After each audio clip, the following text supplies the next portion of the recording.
Hola, ¿qué tal? Muy buenas noches, soy Mario Saldaña. Esto es Más que Noticias. Empezamos, como siempre, con los titulares. El Pleno del Congreso postergó para la siguiente semana la decisión de otorgar o no el voto de confianza a Gabinete Ana Jara. El titular del Parlamento será quien fije la nueva fecha.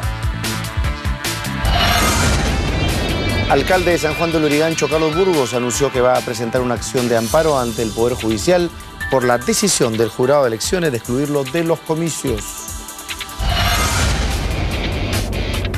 A 102 días de huelga, los médicos del MINSA se enfrentaron a la policía en su intento de marchar hacia el Congreso de la República.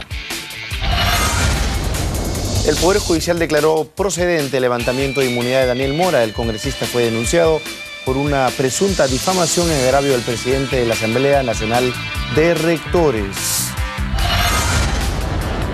La candidata a la alcaldía de Lima, Susana Villarán, demandó al Contralor seguir el debido proceso en las investigaciones sobre las presuntas irregularidades en su gestión. Además, le ha pedido no ser un actor político en las presentes elecciones municipales.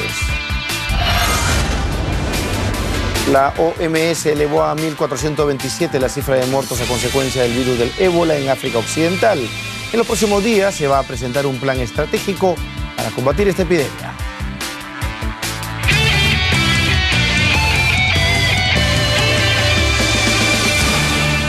El gabinete de Ana Jara no obtuvo el voto de confianza en la segunda votación que se llevó a cabo hoy en el Congreso.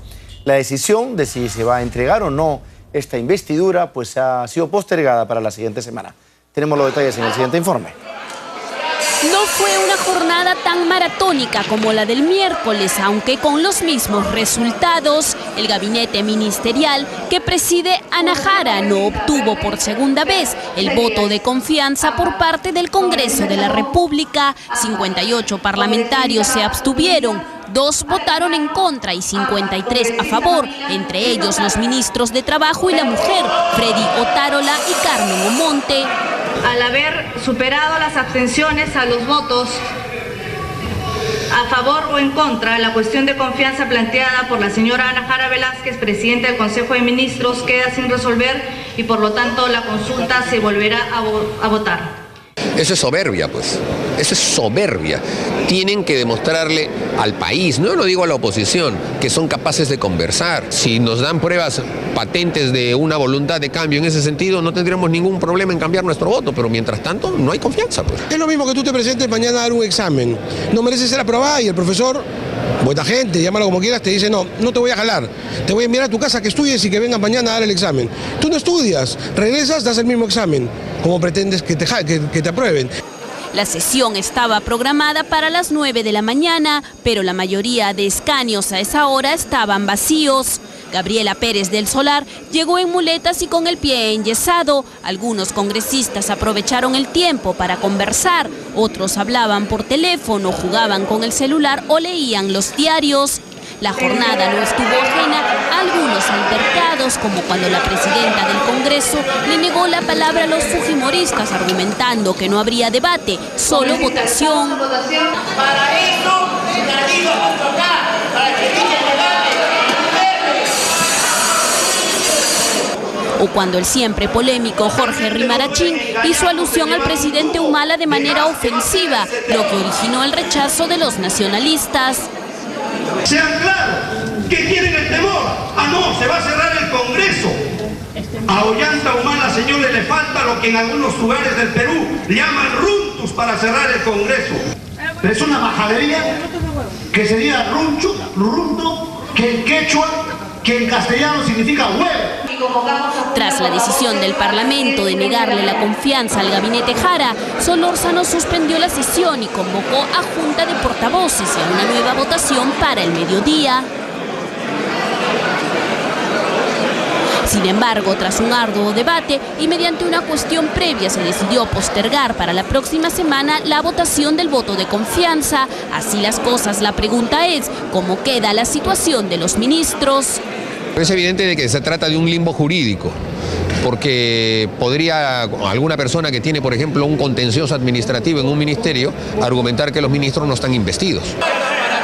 La oposición ha condicionado su voto a la salida de por lo menos 3 ministros, entre ellos Luis Miguel Castilla de Economía y Eleodoro Mayorga de Energía y Minas, además de la solución de la huelga médica y la suspensión de los aportes de los independientes a las AFPs. La presidencia del Congreso será la encargada de fijar la nueva fecha de votación. Ayer justamente escribí un artículo que se llama Los costos de la inexperiencia, no de la impericia. Miren a la situación en la que nos estamos enfrentando. Y claro, hay interpretaciones benignas respecto a este limbo, porque la propia Constitución señala que la investidura tiene que producirse dentro de los 30 días, ¿no es cierto?, de que el gabinete asume. Hoy se han vencido esos 30 días. Técnicamente algunos dirán que a partir de mañana algunos ministros no tendrán, el gabinete en general no tendrá la posibilidad de ejercer sus funciones plenamente. Otros piensan que no, que mientras ese limbo subsista, sí pueden ejercer plenamente su función. Pero el asunto es que ¿a dónde nos está llevando esta situación? Tremendo. Bueno, y algunos analistas han señalado que ante esta circunstancia por la que atraviesa el gabinete Jara, pues se deben buscar consensos, así como algunos ajustes en el equipo de gobierno. Veamos. El voto de confianza al gabinete ministerial continúa en suspenso. Para el constitucionalista Enrique Bernales, dijo que es factible que una votación de confianza se lleve a cabo después de los 30 días de juramentación del gabinete, como lo establece el artículo 130 de la Constitución. Durante este tiempo, el gabinete debe exponer la política general del gobierno ante el Congreso. Prudente es no ser alarmistas. No nos pongamos todavía en ese escenario y tratemos desde la sociedad civil de razonar en favor de una solución políticamente consensuada, amigable y respetable para tanto la oposición como para el gobierno. En comunicación con ATV+, Bernales pidió no generar alarma en la eventual situación de que el gabinete no logre un voto de confianza. Indicó que tanto el Ejecutivo como el Legislativo deben buscar un consenso y evitar intransigencias. Agregó que no se puede esperar votaciones sucesivas a esperar lo que pase. El país no puede estar mirando cómo se pelean Ejecutivo y Legislativo hasta llegar a una votación que sea necesariamente por el sí o por el no. Evidentemente, eso no es la lógica de la Constitución. En tanto, el analista político José Alejandro Godoy señaló que la situación por la que viene atravesando el gabinete Jara se debe a un aislamiento del gobierno. Dijo que en caso el gabinete no obtuviera el voto de confianza, el Ejecutivo tendrá que aprovechar la oportunidad para hacer algunos ajustes. Pueden convocar un nuevo gabinete incluso con varios de los ministros que están ahora. Claro. Entonces ahí podrían aprovechar para hacer los cambios. Esa puede ser una salida. Recordemos que el artículo 134 de la Constitución indica que el presidente de la República tiene facultades para disolver el Congreso en caso fuera negada o censurada la confianza a 2 consejos de ministros.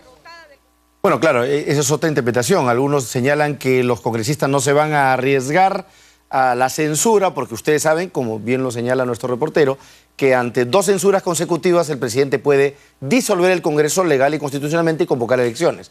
Evidentemente, año y medio, casi año y medio de un nuevo proceso electoral como que es poco eficiente. Lo cierto es que así estamos producto de este nuevo impasse, esta nueva crisis. Bueno, y parte de esta crisis es que justamente nuevamente los médicos se han enfrentado con la policía cuando intentaban llegar hasta el Congreso para que su voz pues sea escuchada nuevamente. Tenemos los detalles en el siguiente informe. Es el preciso momento en que la policía intenta detener a un médico que junto a otros intentaba llegar hasta el Congreso, donde se debatía el voto de confianza al gabinete ministerial que preside Ana Jara. Pese a la resistencia de sus colegas, el doctor fue llevado a la comisaría de San Andrés. Pese a esto, el enfrentamiento continuó. Los médicos fueron repelidos por la policía del grupo Terna, que estaban vestidos de civil. Según los médicos, algunos de sus colegas fueron arrastrados varios metros y una doctora fue golpeada por un caballo, por lo que tuvo que ser llevada en ambulancia al hospital Arzobispo Loaiza. En tanto, 2 profesionales de la salud quedaron detenidos por alterar el orden público. Jesús Bonilla, presidente de la Federación Médica Peruana, junto al decano del Colegio Médico, exhortaron al gobierno a dar solución a sus demandas e indicaron que continuarán con sus protestas. Los médicos de la Federación, que ya llevan 102 días de huelga indefinida, marcharon más temprano desde el Hospital San Bartolomé y llegaron hasta el cruce del Girón Lampa con Nicolás de Piérola, bloqueando la vía exclusiva del Metropolitano. Numerosas personas que viajaban en los buses tuvieron que bajarse y caminar varias cuadras para poder llegar a sus destinos. Luego de varios minutos, la policía utilizó bombas lacrimógenas para dispersar a los cientos de médicos huelguistas. Incluso golpearon a los médicos con sus varas de reglamento. El doctor Jesús Bonilla y el doctor César Palomino son los que estaban encabezando esta... Bien, estamos ahora en compañía de la congresista Rosa Mavila, de Frente Amplio de Acción Popular, y luego se va a integrar el congresista Rubén Coa, de Gana Perú.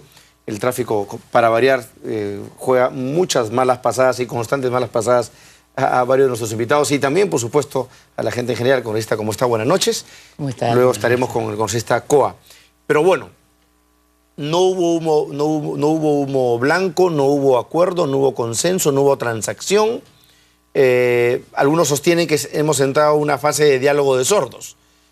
Quienes piensan que el gobierno debe ceder, pues no han tenido ninguna respuesta, y el gobierno a su vez insiste en una posición más bien provocadora, obstruccionista de la oposición. Yo más bien le voy a pedir que trate de levantarse por encima de esta situación y me diga cuál es su apreciación, qué es lo que ha sucedido. Yo creo que lo que hay es un estilo de gobernar que todavía cree que al haber sido elegido gobernante no tiene por qué practicar una metodología de búsqueda de consensos, lo que implica ceder en algún ámbito de posiciones políticas. ¿Pero Ana Jara no había tenido ese gesto hace dos semanas, 3 semanas? Yo creo que Ana Jara intentó, al igual que lo hacía el ex premier Juan Jiménez, dialogar con las fuerzas políticas, pero creo que el diálogo tiene que arribar pues a un puerto, ¿no? Y entonces, o sea, es el presidente o Palacio a quien no le gusta mucho el diálogo, eso es su interpretación. No, mi impresión es que no ha quedado claro para el oficialismo que tiene que ceder en alguna serie de posiciones políticas mínimamente, o sea, se expresa